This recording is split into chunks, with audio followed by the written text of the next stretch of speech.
एक छोटे से गांव में एक दादी और उनका पोता रहते थे। पोता बहुत प्यारा और होशियार था, जबकि दादी उसे बहुत प्यार करती थी। वो हमेशा उसे अच्छे संस्कार और जीवन के मूल्य सिखाती रहती थी। एक दिन पोता बहुत खुश होकर दादी के पास आया और बोला, दादी, आज स्कूल में मेरे सारे दोस्तों ने मुझे बहुत सराहा। उन्होंने कहा कि मैं सबसे अच्छा छात्र हूँ। दादी मुस्कुराई और बोली, बिल्कुल बेटा, ये तुम्हारी मेहनत का परिणाम है। लेकिन याद रखना, असली सफलता अच्छे गुणों में होती है।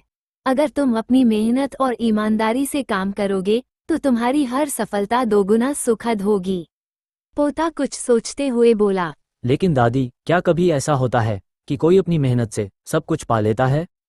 दादी हंसी और बोली, बिल्कुल। एक बार एक आदमी था जो बहुत मेहनत करता था, लेकिन वो हमेशा दुखी रहता था। उसे हर वक्त लगता था कि कुछ कमी है। तब एक संत ने उसे एक छोटी सी कहानी सुनाई। दादी ने कहानी सुनानी शुरू की। एक बार एक गांव में एक गरीब लड़का था। वह दिन रात कड़ी मेहनत करता था, लेकिन फिर भी उसके पास सुख और शांति नहीं थी।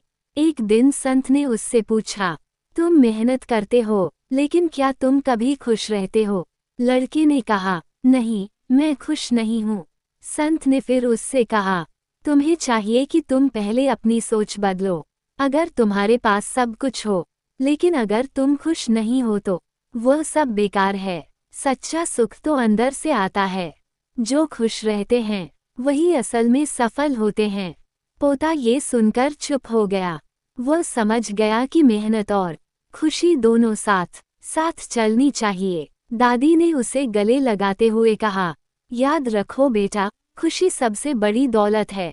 अगर तुम खुश रहोगे तो तुम्हारी मेहनत और सफलता भी बहुत प्यारी होगी। पोता अब और भी समझदार हो गया था और उसने ठान लिया कि वह सिर्फ मेहनत ही नहीं, बल्कि खुशी भी अपने जीवन का हिस्सा बनाएगा।